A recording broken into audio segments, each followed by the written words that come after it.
आज हम बात करेंगे वास्तु सिद्धांतों में छिपा रहस्य। क्या वास्तु विज्ञान के अंतर्गत निरूपित सिद्धांतों के पीछे कोई गहरा रहस्य छुपा हुआ है? उदाहरण के लिए, यदि आपसे यह कहा जाता है कि आग्नेय कोण में रसोई होनी चाहिए, तो इसका एकमात्र अर्थ यही नहीं है कि वहाँ भोजन इसलिए बने कि अग्नि कोण है। और यदि हम किसी वजह से आग्नेय कोण में रसोई नहीं बना सकते, तो वहाँ अग्नि प्रदान करने वाला उपकरण जैसे गैस, हीटर, फ्रिज या लाल बल्ब या दीपक जलाने से बात बन जाएगी। यह विचार वास्तु सिद्धांत के अनुरूप नहीं है, बल्कि आग्नेय बाण वाले स्थान में पूर्व की ओर मुख करके भोजन वाले स्थान में उच्च स्तर की सात्विकता के साथ साथ ऐसे कई तरह के गुण होते हैं जिसका उपभोग करने पर जीवन के प्रत्येक क्षेत्र में हमें तुलनात्मक रूप से पहले की अपेक्षा अधिक सफलता मिलती चली जाती है। यह भी ठीक है कि उस स्थान पर उसकी कोई लाल वस्तु जैसे बल्ब जला दिया जाए। यह बात अन्य स्थान पर भोजन बनाने से नहीं होगी कि जो यह बात सिद्धांतों पर लागू कैसे करेंगे कि वास्तु के किसी एक सिद्धांत मानने से कुछ लाभ और दूसरे सिद्धांत मानने से कुछ हानि हो। समस्त वास्तु सिद्धांतों को मानने से हमारे अंदर शक्ति, क्षमता, भाग्य, प्रारब्ध, संपर्क, विवेक में अदृश्य रूप से नव चेतना का संचार होता है। इससे हमारे निर्णय सहज ही सही होते चले जाते हैं। फलस्वरूप सुख, शांति और समृद्धि के द्वार खुलते नजर आते हैं। जो लोग इस बात की गंभीरता को नहीं समझते, वह दोषपूर्ण जगह को छोड़ने, बदलने, तोड़ फोड़ करने में मजबूरी का बहाना ढूंढ करके वैकल्पिक व्यवस्था पर ही जोर देते हैं। इन्हीं भावनाओं का लाभ तथा कथित वास्तु विशेषज्ञ आधारहीन विकल्प बता करके उठाते रहते हैं। विकल्प ढूंढना कोई गलत बात नहीं है, परंतु यह विचार तब मन में लाना चाहिए कि जब सारे प्रयास और रास्ते बंद हो गए हो, तो वास्तु शक्ति भी आपकी वैकल्पिक जगह पर काम करने पर शुभ फल प्रदान करने में सहायक ही नहीं होते हैं, बल्कि भविष्य में ऐसी संभावनाओं को जन्म देते हैं जिससे दोष रहित जगह की प्राप्ति हो सके। सत्य मानिए, वास्तु देव आपकी वास्तु संबंधित प्रत्येक भावनाओं से परिचित होते हैं। आप यदि उनके सिद्धांतों को मान करके उनका आदर करते हैं, तो उनका आशीर्वाद सदा आपके साथ बना रहता है। बात करते हैं भूमि परीक्षण। एक हाथ लंबा, एक ही हाथ चौड़ा और एक हाथ गहरा गड्ढा बना करके उसी गड्ढे से जो मिट्टी बाहर निकाली होगी, तो वो भरनी है उसी गड्ढे में। यदि मिट्टी बच जाए तो भूमि शुभ, मिट्टी कम पड़े तो अशुभ, एवं बराबर भरने पर भूमि मध्यम मानी गई है। खाली गड्ढे को सायंकाल में जल से पूरा भर करके प्रातः काल में यदि जल बचे तो शुभ, मिट्टी नमी युक्त गिल्ली बचे देखने पर तो मध्यम होती है। फटी हुई दरार युक्त होने पर भूमि अशुभ फल वाली बताई गई है। ईशान कोण या पूर्व दिशा की ओर झुकाव वाली भूमि सुख एवं संपत्ति प्रदान करती है। उत्तर दिशा वाली धन देने वाली कही गई है। दक्षिण दिशा की ओर झुकाव वाली शोक और मृत्युप्रद, नैऋत्य कोण वाली भयप्रद, पश्चिम दिशा वाली कीर्तिवर्धक किंतु धन हानि सदैव करवाती है। वायव्य कोण की ओर झुकाव वाली भूमि सदैव उद्वेग करती है। मिट्टी का वर्ण श्वेत होने पर भूमि की संज्ञा ब्राह्मण, लाल वर्ण की क्षत्रियों के लिए, हरित वर्ण की वैश्य के लिए और कृष्ण वर्ण की जो है भूमि शूद्र संज्ञक कही गई है।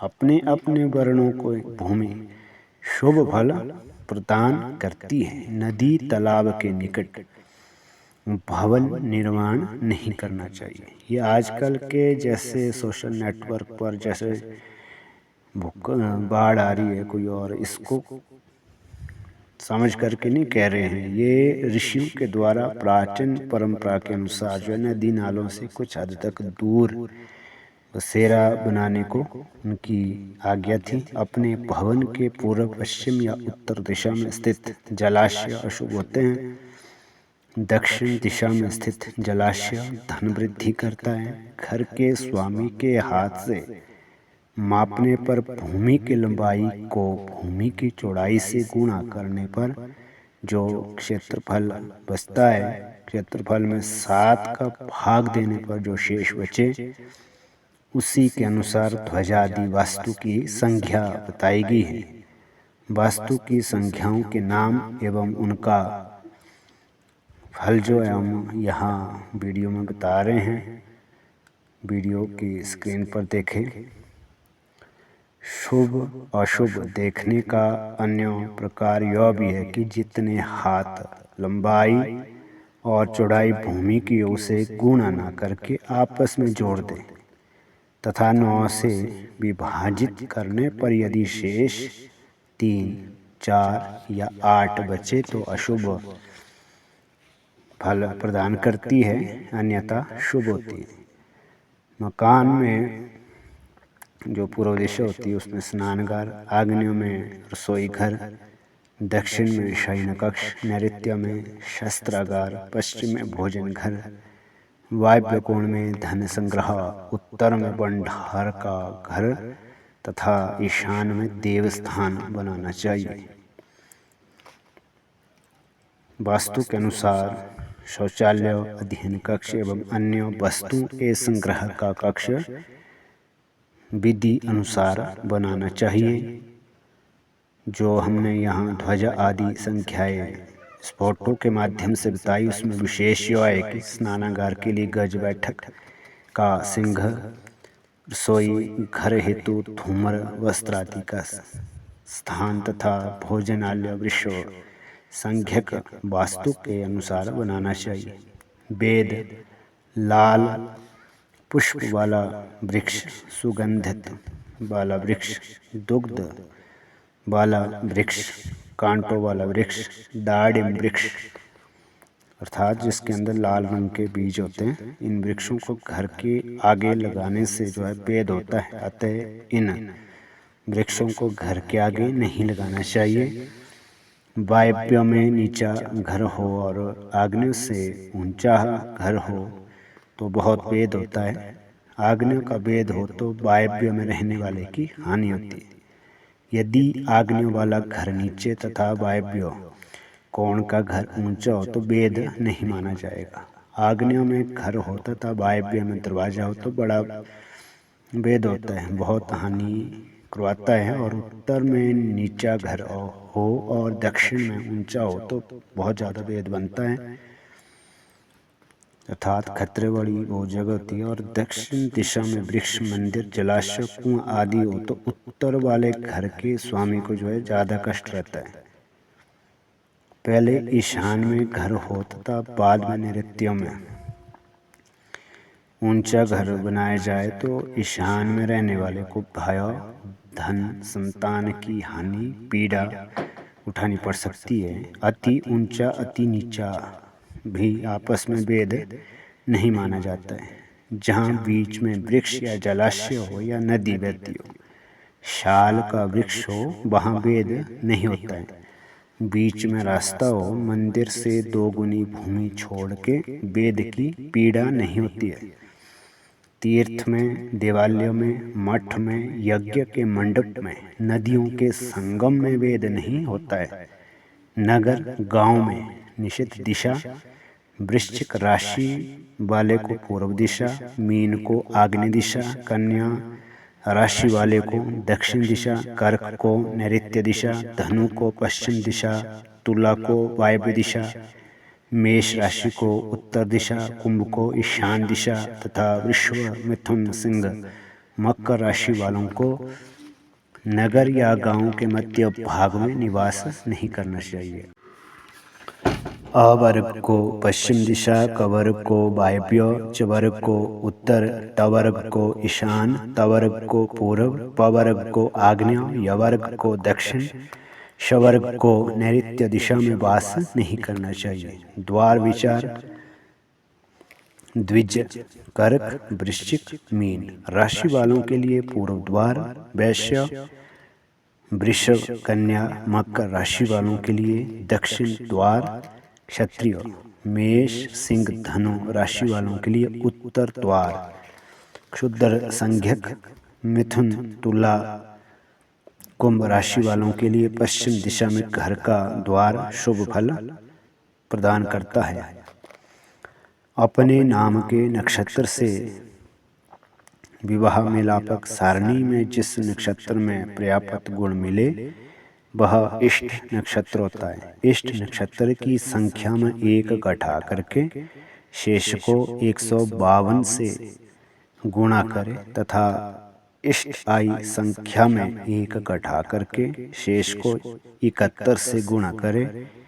फिर इन दोनों गुणन फलों को जोड़ करके योग फल में 17 और जोड़ करके 216 का भाग देने से जो शेष होता है वह घर का पिंड क्षेत्रफल होता है, अर्थात लंबाई एवं चौड़ाई का गुणनफल होता है।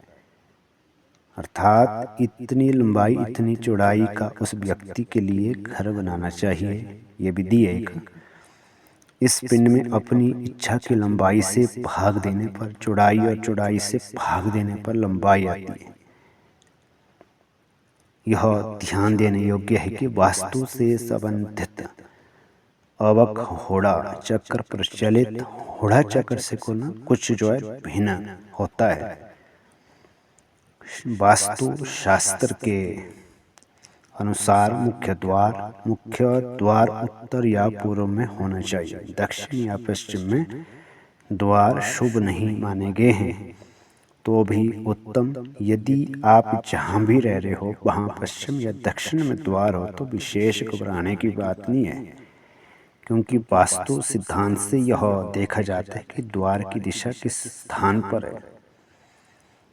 गृह द्वार का निर्णय कैसे करें? पूर्वा अभिमुख द्वार बनाना हो तो बाएं भाग से 2 भाग छोड़ करके तीसरे तथा चौथे अंश में दक्षिण मुखी द्वार निर्मित करने के लिए चौथे छठे भाग में, पश्चिम अभिमुख द्वार के लिए चौथे पांचवें भाग में, उत्तराभिमुख द्वार निर्माण के लिए तीसरे चौथे और पांचवें भाग जो है शुभ फल प्रदान करते हैं। कोण में द्वार का बनाना मंगल कारक नहीं है, चाहे वो घर की अलमारी ही क्यों ना हो। कोण में द्वार बनाने से घर के स्वामी के लिए जो है धन के हानि के योग बनते हैं और ये योग स्वास्थ्य हानि भी करवाते हैं। कल हम बात करेंगे वास्तु शास्त्र की संपूर्ण व्यवस्था पर। जय माता दी, हर हर महादेव।